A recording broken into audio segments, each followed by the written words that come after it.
Herd hierarchy. Time is now. Let's go. The top 10 NFL teams according to college. Number 10. Well, the Seahawks are getting healthier on the defensive front. I had them upsetting Atlanta in Atlanta, and they looked the part. They have a top 10 scoring offense. When Geno Smith is comfortable, and Atlanta has no pass rush, with those receivers, he's dangerous. Number one passing offense in the NFL, but they're like one of the worst run offenses, despite the fact they have Kenneth Walker, who I think is a stud, had a great catch this weekend. But I think when they're healthy, I think they're a pretty tough out, and they can beat almost anybody. Seahawks at 10. Number 9. I don't know what I'm doing. Steelers. I mean, it's the Russell Wilson Steelers. They look good. I mean, they had outscored the Jets 24-0 in the second half. I'm sorry, that's impressive. The offense scored on all 4 of its drives in the second half. Remember, Russell Wilson was not terrible last year in Denver. The defense was. He had a 98 passer rating, 26 touchdowns, 8 picks, and scrambled. I don't know what to do. I'm not saying they're a Super Bowl team, but I'm sorry. When they play at home, Russell Wilson doesn't turn it over, can be pretty good in the red zone, have a home run threat Pickens, a Super Bowl winning coach, Najee Harris I've liked for years. I'm going to put him at 9. Number 8. I think the Niners would beat him. Niners are all beat up, but I think we have to contextualize this. Yeah, they look bad. It was the Chiefs. The Chiefs' defense makes a lot of people look bad. I mean, Baltimore looks amazing against everybody except, the Chiefs.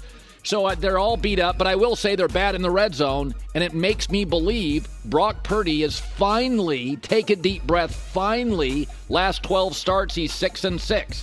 It's very obvious that not only Purdy, but Kyle Shanahan is very dependent on Christian McCaffrey, who they say is coming back November 10th. Number 7. The Bills. So they have a losing record against winning teams, but they're the Mike Tyson.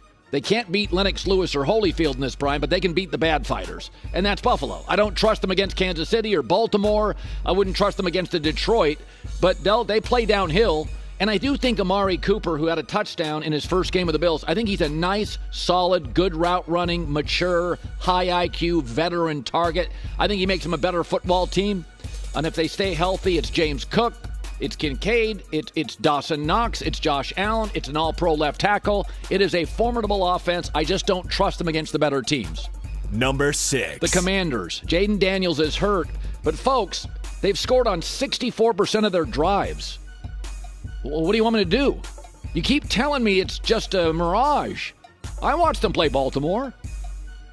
They looked like they could play. They went Baltimore and Washington. That was a good football game. Their defense, I keep hearing about all the flaws, but if Jaden Daniels is playing, this is a top 10 football team. I like the coach. I like the coordinator. I like the new owner. I don't know. I watch them play it. I think they're for real. I have Washington at 6. Number 5. Green Bay Packers. You know what I love about this? Is that watch Matt LaFleur coach Jordan Love. You ever notice this? He doesn't care about his mistakes. He knows he's got Brett Favre, but that kind of player. He lets him go. They lead the NFL with 8 touchdown throws of 10 yards plus downfield. This is a very dangerous team. I feel like they're Houston. They're about a year away from winning a Super Bowl. I would not want to face Green Bay in the playoffs, especially if they're on a fast track. Get them out of the cold weather in January. Get them to a dome in Minnesota. No, thank you. Big play offense. Taking the ball away. I don't know. I think this team's got Super Bowls in it. I'm just not sure if it's this year. Number 4. The Vikings. They just can't beat Detroit. Last 2 years, they're 0-2 against Detroit. They're beating everybody else. They've led by 10-plus points in every game. I think Sam Darnold, we all thought he's reckless. I don't trust him. You know what? I watched that Detroit game, that throw to Jordan Addison and Justin Jefferson. I think they're fine.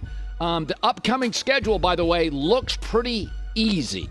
Rams game Thursday is kind of tough because teams that play the Lions the next week don't do well. But I got to tell you something. If this team ended up in the NFC Championship, I would not be shocked. Number 3. Well, I had Detroit as the second-best team in the league until I watched Baltimore last night. I think Detroit goes to number 3. They have more offensive touchdowns, 18, than incompletions over the last 4 games. Jared Goff is playing pass and catch. I mean, it looks easy. Jared Goff comfortable is really good.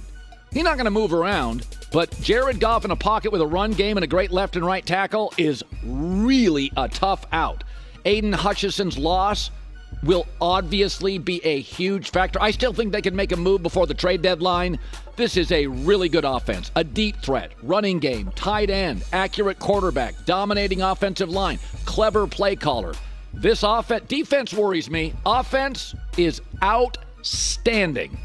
Number 2. The Ravens, 9.4 yards a play last night. Lamar Jackson's insane. I love him. Everything about him. He leads the NFL in passer rating. You know, for years and years when Lamar was doing all his tricks, he didn't have really good receivers. He had Mark Andrews. Well, now they got Zay Flowers. Now they got guys on the outside to help him. And Derrick Henry, who the Cowboys could have embraced. So there's, I think their pass defense terrifies me in a big game against like Kansas City. And I think that's the liability here is the back end. But the front end of the car looks the part. That team, 3rd and 1, 4th and 1, they should go for it. They should go for every 4th down and short yardage with Derrick Henry and Lamar Jackson. Number 2, the Ravens. Number 1. Listen, they've made a lot of money beating the Niners and the Ravens and the Bills. And that's what I say. Kansas City is better than the rest of the league by a larger gap than you think. They have owned 3 teams that are a nightmare for everybody else. The Ravens, the Niners, and sometimes the Bills. I mean, that's the difference. That is the difference. Is their biggest rivals, you never doubt them in a big spot. They get close. Their rivals can lead. They can get in front. But late in games, and by the way, Andy Reid is so ingenious, is so adaptable, and I think that's become the big difference between like a Shanahan who has a great system and a play card and Andy Reid, who week to week, it's like he's flexing.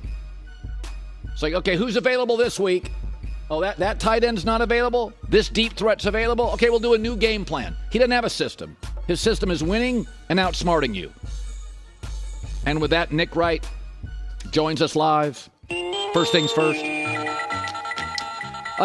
First of all, I apologize for the Steelers. I don't know what the hell to do with them. But the Russell Steelers, it's like, I think they're a top 10 You don't need team. to apologize. Okay. Listen, the Steelers are the Bizarro Jets. Actually win games, and they're actually a good team. Yeah. And people are confused by it. The Jets lose games and are a bad team, and people are confused by that. They're like, what's wrong with the Jets? It's the same thing that's wrong with all the bad teams. They're bad. What's wrong with the Raiders? Same thing as the Jets and the Giants. They're 2-win bad teams. Poorly coached, poorly quarterback, not that good a roster, a little overrated. That's what the bad teams are. The good teams are on here. I'm a little worried about San Francisco because of the injuries, and I don't think they have a quarterback that is going to be able to overcome this level of injuries, but I'm fine with them on there. Can I make a case, Colin, that in place of the Seattle Seahawks, even though they were great this week on offense, should be the Chicago Bears? That you should have 4 NFC North teams in there, and the Bears, who are getting Washington with Jaden either banged up or out. The Bears off a bye. The Bears, whose schedule still stays soft the next few weeks, could be staring at a 7-2 start and Caleb Williams Rookie of the Year. I'm just saying the Bears maybe should find their way in there, but otherwise I like the hierarchy. Yeah, I had Philadelphia 11, Chicago 12, and I don't know what to do with Cincinnati. But, yeah, I think we're pretty close on that.